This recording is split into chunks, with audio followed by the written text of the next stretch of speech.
नमो वाग्देव्यै। मैं अंकित मिश्र आप सभी का संस्कृत संगम चैनल में हार्दिक स्वागत करता हूं।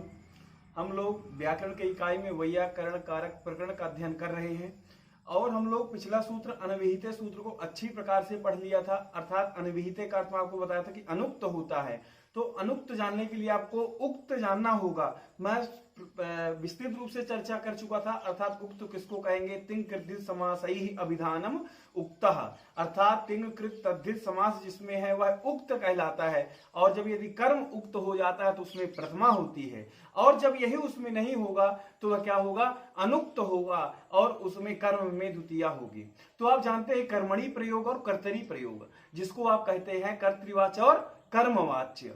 तो कर्तृवाच्य में आप जानते हैं कि कर्म क्या रहेगा? जब कर्ता में रहेगा तो कर्म अनुक्त रहेगा, और जब कर्म में रहेगा तो वह उक्त हो जाता है। तो उसी को कर्मवाच्य कहते हैं और कर्तृवाच्य कहते हैं। तो आप जानते हैं जब कर्तृवाच्य होता है तो कर्ता वो कर्म जो द्वितीय होता है, कर्मवाच्य में कर्म जब उक्त हो जाता है तो वह प्रातिपदिकार्थ मात्र में प्रथमा हो जाता है ना।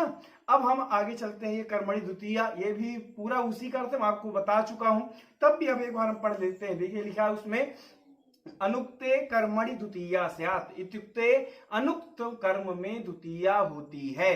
अर्थात पहले हमारा क्या कर्मणि द्वितीया के पहले हमारा एक सूत्र आया है, आप जानते हैं कर्तुरीप्सिततमं कर्म, अर्थात उससे यदि कर्म संज्ञा हो गई है तो उसमें फिर द्वितीया, उस अर्थ में द्वितीया विभक्ति हो जाएगी। देखिए लिखा हुआ है ना, अनुक्ते कर्मणि द्वितीया स्यात्। अनुक्त मतलब कृत तद्धित तिंग समास उसमें नहीं होना चाहिए, वह अनुक्त कहलाएगा।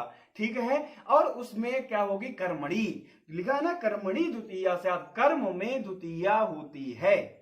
फिर जैसे उदाहरण दे दिया, उदाहरण के लिए बोल दिया हरिम भजति, तो आप कर्ता को यहां सबसे ज्यादा कौन सा अभीष्टतम है? तो आप देखेंगे हरि। तो हरि में क्या हो गई? कर्तुरीप्सिततमं से कर्म संज्ञा हो गई, और इसमें अब हरि में देखिए न कृत है, न तद्धित, न समास है, तो यह अनुक्त कहलाया। अर्थात कर्ता अर्थ में यहां पर क्रिया है।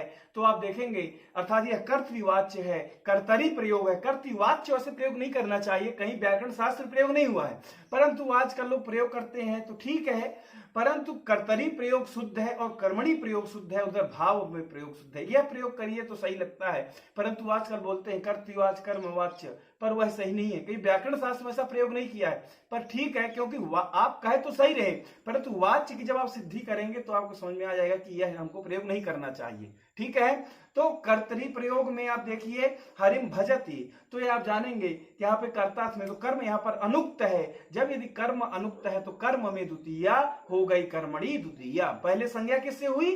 कर्तुरीप्सिततमं से संज्ञा हुई, उसके बाद कर्मणि द्वितीया से द्वितीया विभक्ति अर्थात उस अर्थ में हो गई। ठीक है, कर्म अर्थ में। अब आगे देखिए लिखे हैं अभिहिते तु कर्मणि प्रातिपदिकार्थ मात्रे इति प्रथमैवा। अब देखिए ये जो लाइन लिखा है उसी से पूरा अर्थ आ रहा है। अभिहिते, और ऊपर क्या था? अनभिहिते। अभिहिते मतलब उक्त में। ठीक है, अभिहिते उक्त में, उक्त में तू मतलब तो, कर्मणि सप्तमी एक वचन है, कर्म में प्रातिपदिकार्थ मात्रे, प्रातिपदिकार्थ में इति इस प्रकार से प्रथमैवा प्रथमा ही होती है। एक एक लाइन स्पष्ट है। अर्थात इसने यह कहा यदि जब कर्म अनुक्त रहेगा तो द्वितीया होगी, और जब कर्म उक्त होगा तो वहां पर प्रथमा ही होगी। ठीक है, पहले देखिए लिखा अनुक्ते, अनुक्त में, कर्मणि कर्म में, द्वितीया स्यात् द्वितीया होती है। जैसे हरिम भजति, हरि को भजता। फिर आगे कहा अभिहिते तु कर्मणि प्रातिपदिकार्थ मात्रे इति प्रथमैवा, उक्त में कर्म में प्रातिपदिकार्थ मात्र से ही प्रथमा होती है। स्पष्ट है। अब आगे देखिए लिखा है अभिधानम च प्रायेण तिंग कृद्धित समासैः। क्या लिखा? अभिधानम च प्रायेण। प्रायेण को हम बाद में समझेंगे, ठीक है, पहले समझ लेते अभिधानम। फिर आगे क्या लिखा है? च प्रायेण कृत तद्धित समासैः। मैं आपको पहले अनभिहिते सूत्र में बता चुका हूं, जिसमें तिंग हो, कृत हो, तद्धित हो और समास के बाद जिसका अभिधान होता है उसको हम क्या कहते हैं? उक्त कहते हैं। फिर इसमें आगे कहा, जैसे उदाहरण आप एक एक का यहाँ पर उदाहरण दे रहे हैं। जैसे पहले तिंग का उदाहरण देंगे, फिर कृत का उदाहरण देंगे, फिर तद्धित का उदाहरण देंगे, फिर समास का उदाहरण देंगे, है ना। तो आपको इससे समझ में आ गया होगा कि प्रायः तिंग कृत द्वित समासों से ही प्रायः होता है। ठीक है, अब हम लोग इसमें पढ़ते हैं तिंग का उदाहरण। सबसे पहले किसका उदाहरण आया, देखिए लिखा हुआ है आपके इसमें, तिंग हरिहि सेव्यते। इसने क्यों कहा कि तिंग होगा, तो वहां पर कर्म उक्त हो जाता है। तो इसमें कहते हैं तिंग में हरि सेव्यते, हरि की सेवा की जाती है। इस वाक्य में सेव्यते में तिंग प्रत्यय और एक सूत्र आप आगे पढ़ेंगे भवादिगण में, लह कर्मणि च भावे च कर्म केभ्यः, अर्थात जो तिंग प्रत्यय अर्थात जो लकार आया है वह किस अर्थ में आया है, कर्म अर्थ में हुआ है। फलतः तिंग से कर्म उक्त हो गया है, इसलिए कर्मवाच्य की क्रिया था कर्म की क्रिया है। समझ में आ गया?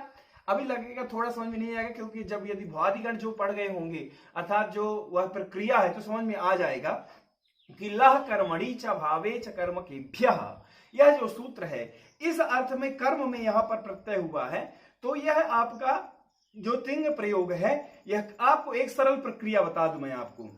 यदि वह आत्मनेपद है, कैसा है वह, आत्मनेपद है, और बीच में यदि आपको या दिख रहा है तो मानिए वहां पर जो कर्म में आया है वह प्रत्यय। ठीक है, कैसा आया कर्म, जैसे हरि ही सेव्यते, तो सेव्यते आत्मनेपद है और बीच में या आया है, नहीं तो इसका सेवते बनता है ना।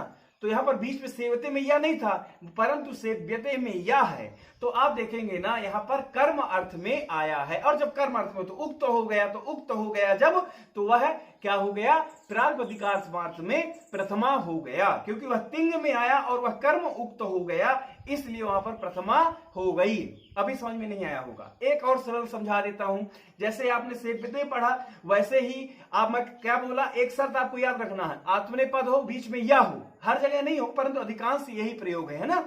जैसे पठ्यते, क्या मैंने बोला, पठ्यते या फिर गम्यते, यह सब आपको दिख रहा है ना, आत्मनेपद है और पठ्यते ठा के बाद या है ना, ऐसे ही गम्यते मां के बाद या है ना, तो आत्मनेपद हो और बीच में या हो तो आप समझिए कि वहां पर कर्म उक्त हो गया था, कर्मणि में प्रयोग हुआ है। जब कर्मणि में प्रयोग हुआ तो कर्म जो है वहां पर प्रथमा होगा। स्पष्टता है पूरी? तो यहीं पर आप देखिए, जैसे यहां पर क्या प्रयोग किया है, हरि ही सेव्यते, तो हरि ही सेव्यते में हरि ही जो है वह प्रथमा विभक्ति हो गई। क्यों हो गई? क्योंकि सेव्यते में जो तिंग प्रत्यय आया वह कर्म अर्थ में आया है, इसलिए हरि में, हरि क्या, ये कर्म, कर्म उक्त हो गया, जब उक्त हो गया तो उक्त में प्रथमा होती, तो इसलिए हरि ही सेव्यते। इसलिए कहा है तिंग कृत तद्धित समास ही अभिधानम, इनका यदि अभिधान होगा तो कर्म उक्त हो जाएगा और उसमें प्रथमा होगी, द्वितीया नहीं होगी। तो एक एक का उदाहरण दे दिया, पहले तिंग का दे दिया, अब दूसरा उदाहरण आता है कृत का। ठीक है, तो इसका देखिए, लक्ष्म्या सेवितः हरिः। अब यहां पर लक्ष्मी के द्वारा हरि की सेवा की जाती है, यह हिंदी अर्थ हुआ। इस वाक्य में सेवित जो शब्द है, तो यहां पर मूल धातु कौन सी है, सेव धातु है। इसमें तयोरेव कृत्य खलर्थाः, इस सूत्र अर्थ में ता प्रत्यय हुआ है। कौन सा सूत्र है, जो लोग लिखना चाहे आराम से लिख लें, तयोरेव कृत्य ता खलर्थाः, ता प्रत्यय होता ना, जैसे पठितः गतः, यह सब ता प्रत्यय होते, तो यहां पर भी सेविता हमें सेव धातु से ता प्रत्यय आया है, और जो ता प्रत्यय आया है वह किस अर्थ में आया है, कर्म अर्थ में आया है, तो इसलिए यहां पर भी प्रथमा हो गई। ठीक है, कोई दिक्कत नहीं है ना इसमें। अब आगे हम लोग चलते हैं, हरि आपको दिख रहा है ना, आप ये मत ढूंढे कि प्रथमा किस में हुई, तो हरि में यहां पर प्रथमा हुई, लक्ष्म्या सेवितः हरि, यहां पर कर्म उक्त हो गया, जब कर्म उक्त हो गया तो वहां पर प्रथमा व्यक्ति हो गई। अब तद्धित का उदाहरण देखिए, सत्यः सतेन, लिखा ना, सतेन क्रीता, अर्थात 100 रुपए में से खरीदा गया। इस वाक्य में भी आप देख लीजिए, क्रयण क्रिया के अर्थ में शत शब्द से, किस शब्द से, सत शब्द से यत् तद्धित प्रत्यय हुआ है। सचाच कौन सा सूत्र है, शताच उन्यता वशते होकर सत्य शब्द बनता है, अतः तद्धित यत् से कर्म जो है उक्त हो गया। जो यत् प्रत्यय वह कर्मणि में प्रयोग होता था, कर्म प्रयोग होता है, और कर्म उक्त हो गया, तो यहां पर भी आप देखिए सत्यः, यहां पर क्या बन गया, प्रथमा विभक्ति हो गई। अब आगे चले हम लोग, समास का उदाहरण मिलता है। क्या उदाहरण मिलता है, समास। तो हमने पहले पढ़ा तिंग का उदाहरण, तिंग में आपने देख लिया वहां पर कैसे हुआ, अर्थात जो सेव्यते है वहां पर आत्मनेपद हो और बीच में या हो। सरलता के लिए आपके बता रहा हूं, लह कर्मणि च भावे च कर्म के कर्म अर्थ में आया है तो कर्म उक्त हो गया, प्रथमा हो गई वहां पर, है ना। फिर इसके बाद आप उसका देखें उदाहरण कृत का, लक्ष्म्या सेविता हरि, तो यहाँ पर सेविता में ता प्रत्यय आया, जैसे पठिता गता, है ना। ता प्रत्यय होता है तो कर्म अर्थ में ही आता है, वैसे भी जानते हैं कर्मणि में ही प्रयोग होता है, तो वहां पर भी कर्म उक्त हो गया। जब उक्त हो गया तो हरि प्रथमा हो गई। फिर यहाँ पर तद्धित का उदाहरण दिया, शतेन सत्याः क्रीता, यही है ना, सतेन सत्याः क्रीता। यहाँ पर सत्या में यत प्रत्यय आया, यत प्रत्यय आया तो वह भी कर्म में आया तो कर्म उक्त हो गया, तो वहां पर भी प्रथमा विभक्ति हो गई। अब हमारा बचा समास। क्या बचा? समास। तो समास में देखिए प्राप्तानंदः, अर्थात प्राप्तः आनंदो यम सहा प्राप्तानंदः, जिसको आनंद ने प्राप्त कर लिया है। अब यहाँ पर आप देखिए, यहाँ पर समास हो गया है अनेक मन्य पदार्थे। सूत्र में प्राप्त और आनंद दोनों पदों का द्वितीयार्थ कर्म में बहुब्रीहि समास हुआ है। कौन समास हुआ है? द्वितीयादि अर्थ में, अर्थात द्वितीयार्थ कर्म अर्थ में बहुब्रीहि समास हुआ है। अतः यहाँ बहुब्रीहि समास से कर्म उक्त हो गया है, और जब कर्म उक्त हो गया तो प्राप्तम नंदम बनना चाहिए था, परंतु नहीं, यहाँ पर क्या बना? प्राप्तानंदः, क्योंकि यहाँ पर प्राप्त और आनंद से कर्म उक्त हो गया। स्पष्ट है पूरा? अब हम लोग, आप पीछे मैंने बताया था ना कि अभिधानम तु प्रायेण, प्रायेण शब्द का अर्थ नहीं बताया था, वहां पर लिखा था ना अभिधानम तु प्रायेण तिंग कृद्धित समासैः। मैं तो बता दिया था अभिधानम का अर्थ और तिंकृत तद्धित समास जिसमें हो तो वह उक्त कहलाता, परंतु प्रायेण का अर्थ नहीं बताया था। अब मेरे से सुनिए प्रायेण का अर्थ। प्रायेण का अर्थ यह होता है कि कहीं यदि और भी इनके अलावा उक्त कहीं कहीं हो जाता है। प्रायेण का अर्थ क्या है? इनके अलावा, किनके अलावा? तिंकृत तद्धित समास के अलावा कहीं पर कर्म भी, इनके अलावा भी कर्म कहीं कहीं उक्त हो जाता है। जैसे बताते क्वचिन निपातेन, आपकी किताब में देखिए मूल में लिखा हुआ है क्वचिन निपातेन अभिधानम यथा वृषवृक्षोपि संवर्ध्य स्वयं छेत्तुम असाम्प्रतम सांप्रतम इत्यस्य ही युज्यत इत्यर्थः। ये कोई नया नहीं है, कठिन नहीं है, बिल्कुल सरल है, आराम से समझिए। देखिए लिखा है क्वचिन निपातेन, तो क्वचित निपातेन अर्थात कहीं कहीं, निपात से भी अभिधान होता है ना। क्या बोला? कहीं कहीं निपात से भी अभिधान होता है, अर्थात कर्म आदि वहां पर उक्त हो जाते हैं। अर्थात किनके अलावा? तिंकृत तद्धित समास के अलावा कहीं कहीं निपात से भी कर्म उक्त हो जाता है। यथा, जैसे उदाहरण बताया, वृषवृक्षोपि संवर्ध्य स्वयं छेत्तुम असाम्प्रतम, अर्थात वृक्ष को भी अच्छी तरह बढ़ाकर स्वयं काटना उचित नहीं। इस वाक्य में असाम्प्रतम आप देख रहे हैं अनुचित, यह क्या है? निपात है। वृक्ष संवर्ध्य तथा छेतुम का कर्म है। वृक्ष जो है इसका कर्म क्या क्या है? संवर्ध्य और छेतुम। असाम्प्रतम निपात द्वारा वृक्ष रूपी कर्म उक्त हो गया है। किसके द्वारा? असाम्प्रतम निपात द्वारा वृक्ष रूपी निपात यह जो है यह उक्त हो गया है।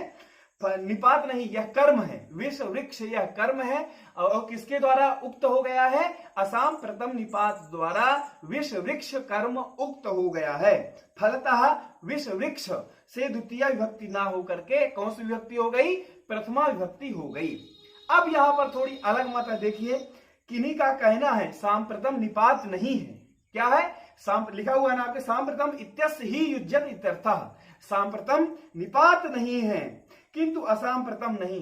गणपाठ के आचार्य वर्धमान ने इसे स्वरादियों में गिना है, इसलिए निपातों में नहीं। अतः अपि निपात द्वारा वृक्ष रूप कर्म उक्त हो गया है। यह कहते हैं वर्धमान कि यह जो असाम्प्रतम यह स्वरादियों में गिना गया है यह निपात नहीं है, अपि जो वहां पर प्रयोग किया गया वह निपात है, और उसके कारण वृक्ष कर्म उक्त हो गया है। वहां पर द्वितीय विभक्ति नहीं हुई, प्रथमा हो गई है। सांप्रतम यहाँ पर वृत्तिकार लिखा है, वृत्तिकार ने कहा सांप्रतम इस पद का अर्थ क्या है? तो बोलते हैं कि युज्यते। सांप्रतम का अर्थ क्या है? युज्यते, परंतु यहाँ पर क्या प्रयोग किया गया? असाम्प्रतम, तो न युज्यते। तो इससे ही स्पष्ट हो गया, इस तरह सांप्रतम का अर्थ न सांप्रतम अर्थात न युज्यते, कर्मवाच्य का रूप है, इसलिए यहां पर असाम्प्रतम से आपको क्या लेना है? न युज्यते। तो पूरा विवाद हट जाता है। तो युज्यते में आप देखेंगे तिंग लगा है और ला कर्मणि च भावे च कर्म के भ्य इत्यादि से, तो अर्थात कर्मणि में प्रयोग हुआ है, इसलिए यहाँ पर कर्म उक्त हो गया है और प्रथमा व्यक्ति हुई है। एक बार आप नोट करना चाहते हैं तो नोट कर लीजिए, वस्तुतः यहाँ निपात से अभिधान नहीं हुआ है। युज्यते तिंग प्रत्यय से, युज्यते किससे, युज्यते तिंग प्रत्यय से कर्म का अभिधान होता है। यथा स्वयं संवर्ध्य वृष वृक्षम अपि छेतुम न युनक्ति जनः, यह आपको साधारण रूप बताया। जब यह कर्म में अर्थात वह कर्तृ में प्रयोग बताया, अब कर्म में कैसा हुआ इसका, यहाँ पर इस कर्तृवाच्य वाक्य के कर्मवाच्य में विष वृक्षः छेतुम न युज्यते, युज्यते इस तिंग के द्वारा कर्म का अभिधान उक्त हो जाता है। अर्थात सार आप यह समझिए, जो वो है असाम प्रथम है, यहाँ पर कोई निपात का मतलब नहीं है, यहाँ पर जो युज्यते है अर्थात उसी से तिंग जो है वह कर्म उक्त हो गया है, और उसी से जब कर्म उक्त हो गया है तो प्रातिपदिकार्थ मात्र में प्रथमा हो गई है। तो आपको यह सूत्र का सार मात्र इतना समझना है, कर्मणि द्वितीया, यहाँ पर अनभिहिते सूत्र की अनुवृत्ति आती है। अनभिहिते इत्युक्ते अनुक्ते कर्मणि द्वितीया स्यात्, अनुक्त कर्म में द्वितीया होती है। अर्थात जब कर्ता में आए ना तो वहां पर आप समझिए कि कर्म अनुक्त है, और जब कर्म में आए तो वहां पर आप यह समझिए कि कर्म जो है वह उक्त हो गया, और वहां पर प्रातिपदिकार्थ मात्र में प्रथमा करनी है। यह सर्वत्र नहीं है, गोत्रेण गार्ग्य इत्यादि आए, परंतु अधिकांश यही आपका नियम घटेगा। ठीक है, मैं आपको आगे सूत्र के साथ मिलूंगा, तब तक के लिए नमस्कार, धन्यवाद।